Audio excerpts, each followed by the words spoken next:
எல்லாருக்கும் வணக்கங்க. இன்னைக்கு அனிதா புஷ்பவனம்குப்புசாமி யூடியூப் சேனலில் உங்களெல்லாம் சந்திக்கிறதுல ரொம்ப ரொம்ப மகிழ்ச்சி. நான் 30 நாளைக்கு 30 குழம்பு வச்சு காமிக்கிறேன்னு சொன்னேன் இல்லையா? இன்னைக்கு பார்த்தீங்கன்னா 2வது நாள் குழம்பாக பார்த்தீங்கன்னா மோர் குழம்பு வச்சு காமிக்கிறேன். மோர் குழம்பு எல்லாருக்குமே தெரியும். நீங்கள் வச்சு காமிச்சு தான் நாங்கள் செய்யணுமா அப்படின்னு சொல்லிட்டு ஒரு சிலருக்கு எண்ணம் மனசில் ஓடும் கட்டாயம்.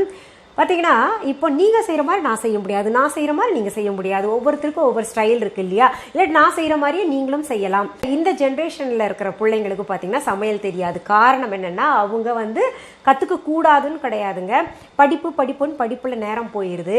அப்புறம் அம்மா எல்லாம் என்ன பண்ணுறோம், நம்ம கிச்சனுக்கு வந்தாலே ஐயோ பாவம் குழந்தை எல்லாம் இவ்வளோ கஷ்டப்பட்டு படிச்சுட்டு வராலே கிச்சனில் வேற நிற்க வைக்கணுமான்னு சொல்லிட்டு வெளியில் துரத்தி விடுறோம். கிச்சனுக்கு வராத நீ போன்னு சொல்லிட்டு துரத்தி விடுறோம்.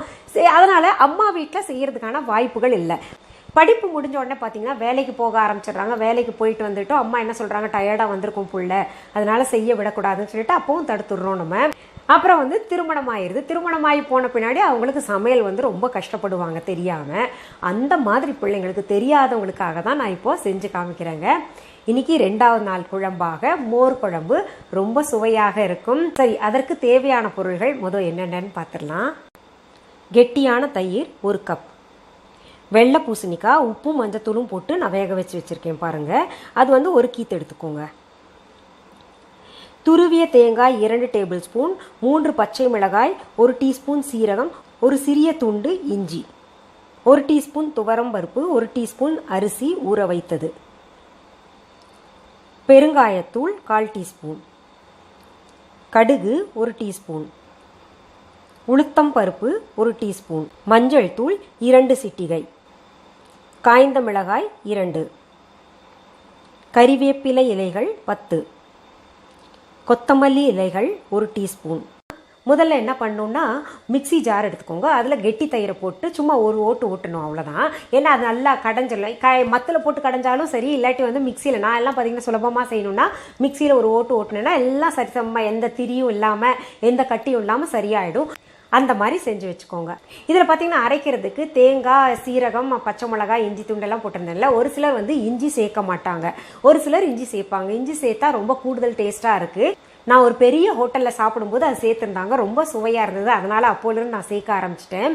அந்த இஞ்சி துண்டு எவ்வளோ இருக்கணும்னா ஒரு புளியங்கொட்டை அளவு இருந்தால் போதும். இப்போது மிக்சி ஜார் எடுத்துகிட்டு அந்த 4 பொருள்களையும் போட்டுக்கலாம். அது கூட பார்த்திங்கன்னா இந்த துவரம் பருப்பும் அரிசி காமிச்சேன் இல்லையா, அது ஒரு 15 நிமிஷம் ஊற விடணும் நம்ம. அதையும் ஊற விட்ட பின்னாடி அந்த மிக்சி ஜாரில் அந்த தேங்காய் கலவை கூட போட்டு நல்ல பேஸ்ட் போல் அரைச்சிக்கலாம். பாருங்கள், இந்த மாதிரி நல்லா பேஸ்ட் பண்ணி வச்சுட்டேன். இப்போது நம்ம அடுப்பை பற்ற வச்சுக்கலாம். அதில் ஒரு கடாய் வச்சுக்கலாம். நான் 2 டீஸ்பூன் போல் எண்ணெய் சேர்க்குறேங்க. இதில் முதல்ல உளுத்தம் பருப்பு சேர்க்குறேன். இது பாதி வறுத்ததும் நம்ம கடுகு சேர்த்துக்கலாம்.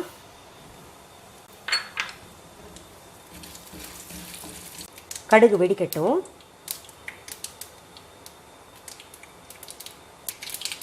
அடுத்தது சிகப்பு மிளகாய் சேர்த்துக்கிறேங்க தாளிப்பருக்கு.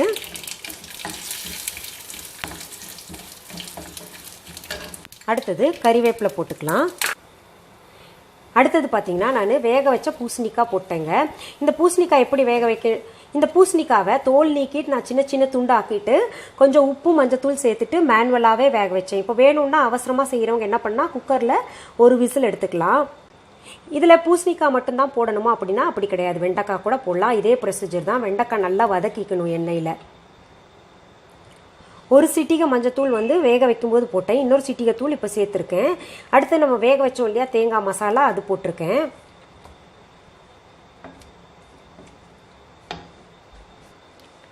இப்போது இதில் இந்த மசாலா மிக்சியில் இருந்துச்சு இல்லையா, அது ஒட்டி இருந்ததை கழுவிட்டு நான் ஊற்றுறேன். இதில் இது ரொம்ப தண்ணியாகாமல் பார்த்துக்கணும். இதில் நம்ம தயிர் விட்ட பின்னாடி கொதிக்க விடக்கூடாது. அதனால் பார்த்தீங்கன்னா இப்போ கொதிக்கிறது தான் நமக்கு.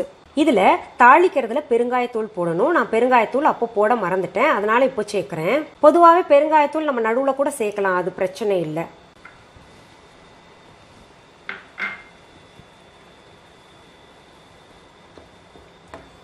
அடுத்தது தேவையான அளவு உப்பு சேர்த்துக்கலாம்.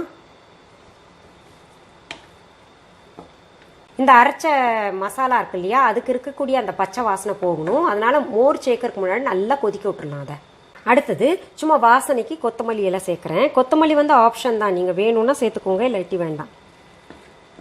இப்போது நம்ம அடுப்பு சிம் பண்ணிடணும். இது நல்லா கொதிச்சிருச்சு. என்ன பண்ணணும், இப்போ தயிர் சேர்த்துக்கணும்.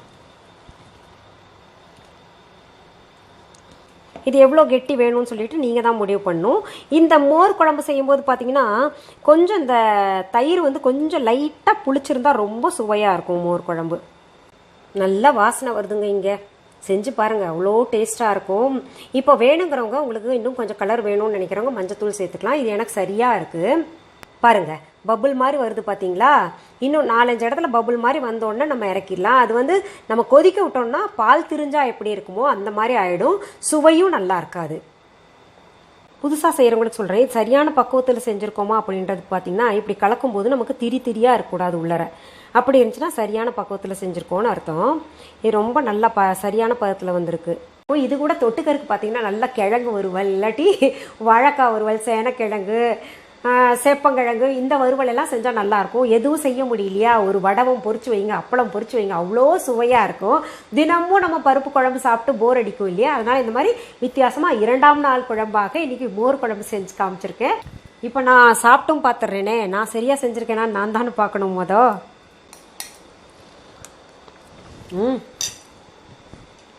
ரொம்ப பிரமாதமாக இருக்குங்க. அந்த லேசாக புளிப்புக்கும் இதுக்கும் ரொம்ப சுவையாக இருக்குது. இதுக்கு மேலே நான் சாப்பிட்டு காமிச்சேன்னா உங்களுக்கு ரொம்ப டெம்ப்ட் ஆகும். இப்போ ஒரு சிலர் என்ன நினைப்பீங்க, இந்த மோர் குழம்பெல்லாம் சாதம் நம்ம ஆஃபீஸ்க்கோ இல்லை ஸ்கூலுக்கோ குழந்தைங்களுக்கு அனுப்புனா ஒரு மாதிரி தண்ணி விட்டுரும் அப்படின்னு சொல்லிட்டு, அது உண்மைதாங்க. கலந்து நீங்கள் வைக்காதீங்க சாதத்தில். சாதம் தனியாக எடுத்துக்கோங்க, இந்த குழம்பு தனியாக வச்சுக்கோங்க.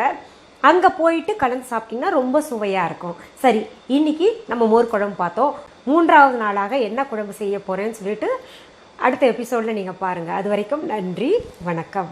அன்பான வாடிக்கையாளர்களே, உங்கள் விஹா ஸ்டோரில் பூஜை பொருட்கள், சிலைகள், ராசிக்கற்கள், வாஸ்து பொருட்கள், விதைகள், பாரம்பரிய அரிசி வகைகள், சிறுதானியங்கள், ஆர்கானிக் பொருட்கள், மூலிகை எண்ணெய், மளிகை பொருட்கள், மரச்செக்கு எண்ணெய், மரப்பொருட்கள், வெள்ளி ஆபரணங்கள், கிஃப்ட் ஆர்டிகல்ஸ், காட்டன் மற்றும் பட்டு புடவைகள், காட்டன் சுடிதார்கள், பட்டு பாவாடை, குழந்தைகளுக்கான விளையாட்டு பொருட்கள், ஹை குவாலிட்டி இமிடேஷன் நகைகள், வீட்டு உபயோக பொருட்கள், ஜூட் பேக்ஸ், ஹேண்ட்மேட் சோப்ஸ், அழகு சாதன பொருட்கள், சிறுதானிய பிஸ்கெட்டுகள், ஹோம் அப்ளையன்சஸ், இன்னும் பற்பல பொருட்கள் விற்பனைக்குள்ளது. விஹா ப்ராடக்ட்களை நீங்கள் வாங்க விரும்பினால் அது எங்களுடைய viha.online வெப்சைட் மற்றும் சென்னை ராஜா அண்ணாமலைபுரத்தில் உள்ள எங்கள் விஹா ஸ்டோரில் மட்டுமே கிடைக்கும் என்பதை தெரிவித்துக் கொள்கிறோம். வேறு எந்த ஆன்லைன் வெப்சைட்களிலும் விஹா ப்ராடக்ட்கள் விற்பனைக்கு கிடையாது என்பதை நீங்கள் கவனத்தில் கொள்ள வேண்டும். எங்கள் விஹா ஸ்டோரின் விலாசத்தை கண்டறிய கூகுள் மேப்ஸில் விஹா ஸ்டோர் என்று டைப் செய்தால் வழியை கண்டறியலாம். www.viha.online வெப்சைட்டிலும் விஹா ஸ்டோரின் அட்ரஸ் உள்ளது.